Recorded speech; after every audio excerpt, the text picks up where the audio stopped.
project itself, could you share some of the things that stood out the most to you? What have been some of the highlights in this journey? So I'll say in terms of concepts, hot and cold state interventions, that's the thing that among the team at Polaris that was working on this, we became the, I don't know what, there's some sort of psychological principle where once you hear about something, then you see it everywhere in the world. But all of us became like hot and cold state self analysts, where we were seeing like, this was the thing I was thinking at this time, and then I was thinking a totally different thing at this other time about like what I wanted to eat, or if I would exercise, or what clothing I wanted to buy, or in the age of COVID, like when I should or shouldn't wear a mask. It's very confusing to me. And so I think that understanding that people aren't as individuals one thing, that at certain times we're functioning in one way, and at other times we can be functioning in another way, and that interventions need to be tailored to where we think people are going to be at the time that the intervention is being presented, and that we can move people to the state that is more receptive to receive different types of interventions. And that, again, has to do with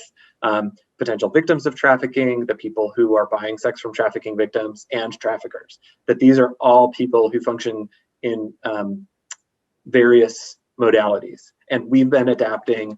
some of our work already based on that sort of shifting identity and shifting functionality approach. I think one of the other things that was important for us to examine was that there are limitations to interventions that will dictate who we want to be trying to influence and where we should put our energy and resources. And so I think, as I mentioned before, we have the people who are in the might exploit. You might be a trafficker, or you might be a person who buys trafficked sex, and getting them to a might not. That those might exploit people are very different from the definitely will exploit, or like habitual, committed people who are involved in action towards the people who are sort of the new or first time buyers of trafficked sex, or the first time traffickers. And so trying to move those people who are not in the solidified camp, in the habitual camp, is going to save us so much energy and time and money, and the approach is going to be so different. And similarly, for the person who's in a situation of victimization or a situation of vulnerability, versus the person who has been exploited for years and years and has the complex trauma that's developed and the survival strategies that have kept them safe, and trying to somehow, like push past those and connect with that person. It's going to take a totally different type of community offering and support offering to help that person feel like they can get out of a trafficking situation, and sort of stemming the tide of how people are being exploited in the first place with the folks who don't have that same type of armor built up, can create tremendous opportunities for early intervention, tremendous opportunities for messaging to people who are in vulnerable situations. And so I think that sort of selective intervention and really deciding like where are we going to put our focus and where are we not,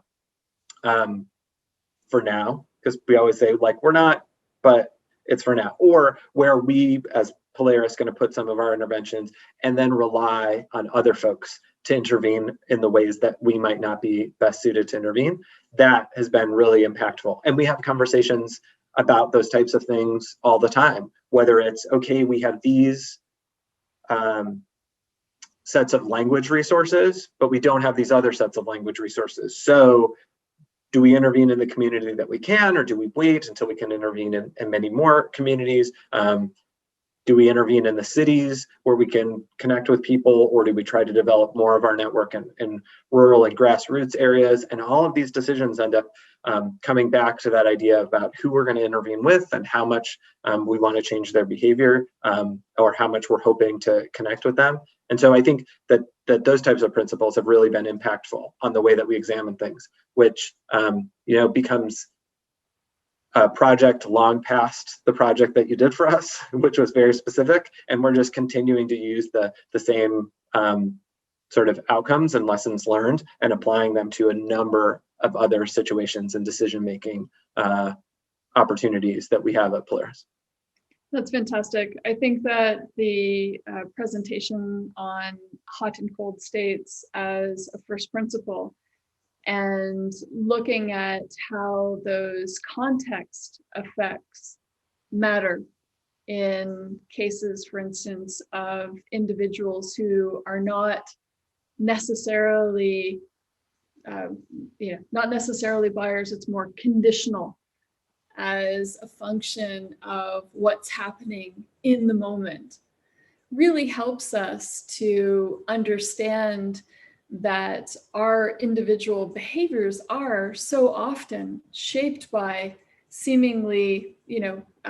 superficial in the moment impulses, and our strategies ought to make a good distinction between these context factors versus how a person is more sort of permanently wired. So if we're able to make that distinction, it allows us to be more effective. It doesn't make us guilty of that fundamental attribution error that, a bad person is always a bad person, but rather